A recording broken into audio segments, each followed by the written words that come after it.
शकील इब्ने हनीफ का है, रहने वाला बिहार का। वो कहता है मैं मेहदी हूँ। ये बताओ ज़रा, मेहदी हज़रत फातिमा के ख़ानदान से होंगे और उनके माँ बाप का नाम भी अब्दुल्ला होगा, माँ का नाम आमिना होगा, हज़रत फातिमा के ख़ानदान से होंगे। ये तो पैदा हुआ बिहार में, इसके बाप का नाम हनीफ है। वो कहता है कि वो मैं हूँ। अरे इतने अंधे लोग तुम लोग हो कि नाम कुछ है कहीं का रहने वाला और उसको मेहदी मानते हो, तुम खुद बहुत बड़े गुमराह मालूम। रियाज गौहर, इसने तो उससे ज़्यादा आफत किया है। वो कहता है कि नमाज पढ़ने से क्या फ़ायदा, नमाज पढ़ना गुनाह है।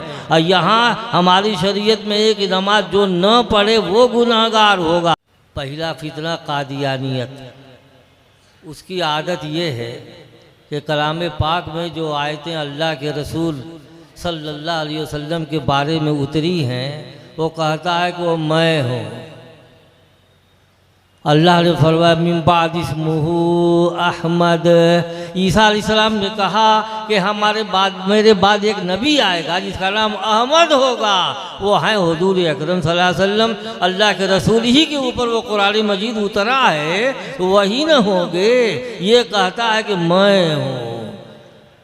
अल्लाह के रसूल ने इरशाद फरमाया कि ली खमसतु अस्मा, अना अहमद व अना मुहम्मद व अना अहमद व अना माही लदी यमहुल्लाहु बिल कुफ्र व अना हाशिरुल लदी युशरुन नास अला कदमी यौमल क़ियामा व अना आकिब। और मैं आखिरी नबी हूँ। मैं मेरे 5 नाम हैं। मैं मोहम्मद हूँ, मैं अहमद हूँ, मैं माही हूँ, मिटाने वाला हूँ। अल्लाह ताला मेरे ज़रिए से तमाम कुफ्र को मिटाएगा और क़यामत के दिन तमाम लोग मेरे कदमों के नीचे इकट्ठा होंगे। और मैं आखिरी नबी हूँ, ला नबी अबादी, मेरे बाद कोई नबी नहीं होगा। उमर रज़ियल्लाहु अन्हु के ज़माने में एक आदमी पकड़ के आया, कहा कि क्या कहते हो? कहा कि हुजूर ने फरमाया कि ला नबी अबादी, तो मेरा नाम ही ला नबी है। उमर ने कहा कि इसको कंबल उड़ाओ, तो पीटा इतना कि लहू लहान हो गया। तब कहीं जाके दावत तोबा किया उसने। मालूम हुआ कि इस किस्म की बातें बहुत कहते हैं। कादियानी कहता है कि मेरा नाम बराहीन अहमदिया में 25 साल पहले अल्लाह ने मोहम्मद अहमद रखा है। ये छीना झपटी करके अल्लाह के रसूल के नामों को अपने नाम की तरफ मंसूब करता है। अब बदमाश एक नंबर का मारे ज़नाकारी में पकड़ा गया, बदमाशी में पकड़ा गया। उसका खलीफा मिर्ज़ा महमूद तो रोज़ाना ज़ना करता था। और ये इसके बारे में लिखा है कि हमको मिर्ज़ा गुलाम अहमद कादियानी पर ज़्यादा एतराज़ नहीं है, क्योंकि वो तो कभी कभी ज़ना करते थे। अब मिर्ज़ा महमूद तो हरदम के ज़ना करता रहता है और दावा करते हैं कि मैं नबी हूँ। ऐसे नबी ज़नाकार बदकार भी कहीं हो सकते हैं। हरदम लड़कियों को ताकता रहे। एक मोहम्मदी बेगम थी, उससे कहा कि मेरे ऊपर वही उतरी है कि मेरा निकाह उससे होगा, और निकाह नहीं हुआ, दूसरे से हो गया। उसे औलादें हुई और ये डराए धमकाए। और जैसे बदमाश लोग कोई से मेहनतें करते हैं, ऐसे मेहनत करे। एक और मोहम्मदी बेगम थी, उसका निकाह एक दूसरे आदमी से हुआ। ये कहता है कि उसको जो मोहम्मदी बेगम को हमल हुआ है, उससे लड़का पैदा होगा, उसके 2 नाम होंगे। फिर कुछ दिन के बाद कहता है कि नहीं, उसके 4 नाम होंगे, मेरे ऊपर वही उतरी है। फिर उसके बाद कहता है कि मेरे ऊपर वही उतरी है कि 9 नाम होंगे। 9 नाम वाला होने वाला लड़का नहीं लड़की हो गई। कहाँ गया 9 नाम? ये सब नबी की पेशिन गोइयाँ हो सकती हैं। एक नंबर का झूठा बेईमान। दूसरा क्या है? ये रियाज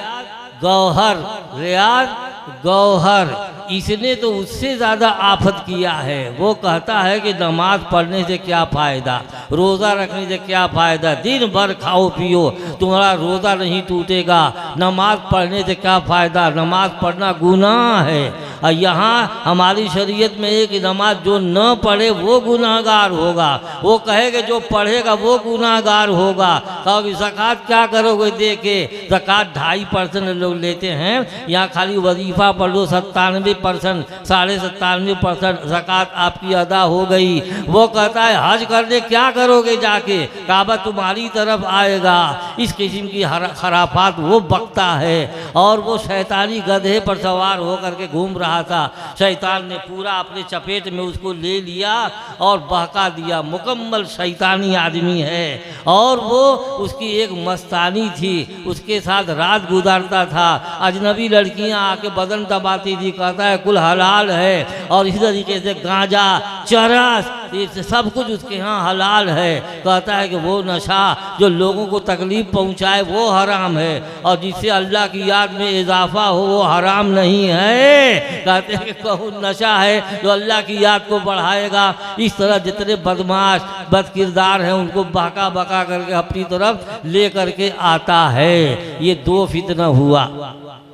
तीसरा फितना शकील इब्ने हनीफ का है, रहने वाला बिहार का। वो कहता है मैं मेहदी हूँ। ये बताओ ज़रा, मेहदी हज़रत फातिमा के ख़ानदान से होंगे और उनके माँ बाप का नाम भी अब्दुल्ला होगा, माँ का नाम आमिना होगा, हज़रत फातिमा के ख़ानदान से होंगे। वो उतरेंगे। ईसा अलैहिस्सलाम कहता है कि मैं ही ईसा भी हूँ, और ईसा अलैहिस्सलाम जामे दिमश्क के शर्क़ी किनारे के पास उतरेंगे। ये तो पैदा हुआ बिहार में, इसके बाप का नाम हनीफ है। वो कहता है कि वो मैं हूँ। अरे इतने अंधे लोग तुम लोग हो कि नाम कुछ है कहीं का रहने वाला और उसको मेहदी मानते हो, तुम खुद बहुत बड़े गुमराह मालूम होते हो। लिहाजा ऐसे से बच के रहो दोस्तों। ये सब गुनाह की तरफ दावत देते हैं, शराब बदकारी की तरफ दावत देते हैं, ज़िनाकारी की तरफ दावत देते हैं। इनसे बच करके रहो। ये हुआ 3 फितना। और चौथा फितना गैर मुक़ल्लदियत का है। वो लोग खुलफाए राशिदीन को हुज्जत नहीं मानते, सहाबा कराम के अक़वाल को हुज्जत नहीं मानते। यानी अल्लाह के रसूल के इरशादात और अल्लाह के रब्बुल इज़्ज़त के कौल और कलाम पाक की आयत का मतलब अपने से निकालेंगे। यहाँ जो लोग बुखारी शरीफ पढ़ते पढ़ाते हैं उनको मालूम है कि पूरी बुखारी में इमाम बुखारी रहमतुल्लाह अलैह कहते हैं काला उमर काला फुला फ़काला ज़ैद अब्दुल्ला इब्न मसूद काला उमर। इधर नीचे आकर के काला हसन बसरी काला हसन, और उससे नीचे आकर के सबके कौल से इस्तेदलाल करते हैं। और यही अहले सुन्नत वल जमात का शिआर है दोस्तों और बुजुर्गों। यही हमारा तरीक़े रास्ता है। अल्लाह के रसूल ने जिनके सामने शरीयत बयान किया उनसे ज़्यादा हदीसों का मतलब, कुरान की आयतों का मतलब और कौन दूसरा समझेगा दोस्तों। ये लोग कहते हैं कि एक भी हुज्जत नहीं है, हम अपने मन से समझेंगे। अपने मन से क्या समझा? तरावी 20 रकात को 8 रकात बना दिया। शियों के अलावा दुनिया में कोई 8 रकात नहीं पढ़ता। जितने बड़े बड़े मुहद्दिसीन हैं सब ने अपनी किताबों में, बुखारी में, मुस्लिम में, तिरमिज़ी में और सैकड़ों मजमूए हैं हदीसों के, उन सब में तहज्जुद का बाब अलग बंधा है और तरावी का बाब अलग बंधा है। तमाम सहाबे किराम ने 20 पढ़ा, ताबईन ने 20 पढ़ा, तबा ताबईन ने 20 पढ़ा, उनके बाद के लोगों ने 20 पढ़ा। तमाम बुखारी, मुस्लिम, तिरमिज़ी वगैरह ने 20-20 रकात नमाज पढ़ी। और ये आगे कहते कि 8 रकात है, कहते कि 8 ही रकात वही तरावी तहज्जुद है। बेहुदे कहीं के तब जब रात भर भों सोते हैं कहते कि हमने इशा के बाद ही तहज्जुद पढ़ लिया है। अल्लाह ने महरूम कर दिया इनको। और दूसरा काम क्या करते हैं? हनफियों से मुखालफत करने के लिए नमाज में खड़े होंगे तो टांग चीर के खड़े होंगे। 1 मीटर चीरते हैं। अरे अंदरवा फोड़ा निकला रहता है, काहे सीधे नहीं खड़े होते हो, है ना। हदीसों का तर्जुमा गलत करते हैं। कहते हैं कि इमाम बुखारी ने हदीस बयान की, यल्ज़क़ु क़दमुना बिक़दमिही क़दमुना बिक़दमिही व काबहु बिकाबिही व एक लफ्ज़ और है कि हमारे बस अब अभी हट रहे हैं। तो कहे कि हमारे कदम कदम के में मिलाते थे, टखना से मिलाते थे, घुटना से मिलाते थे। ए भाई कदम तो मिला दिया तुमने, मगर टखना कैसे मिलाओगे? बादा से फीता ले आओ, कस के बांधो, तब जाके टखना मिलेगा। और घुटना के पास बांधो ताकि घुटना कस के मिलेगा। मालूम ये हुआ कि तर्जुमा गलत किया है। हाफिज इब्ने हजर रहमतुल्लाह अलैह ने, जो सबसे बड़े बुखारी शरीफ के शारे हैं, वो फरमाते पढ़ते हैं इसका मतलब ये है कि बिलमुकाबिल खड़े रहो, बिलमुकाबिल खड़े रहो। टांग चीर दोगे तो कंधा दूर हो जाएगा। दोस्तों और बुजुर्गों, इस किस्म की बहुत सी खराफात और अपने मन से जो तर्जुमा समझा बयान तो करता तो मैं घंटों बयान करता। आज की आदत बद को और हदीस की फ़हम गलत को, कुरान मजीद की फ़हम गलत को आपके सामने रखता, मगर बड़ी मजबूरी है, वक्त नहीं है। वाखिर दावाना अल्हम्दुलिल्लाहि रब्बिल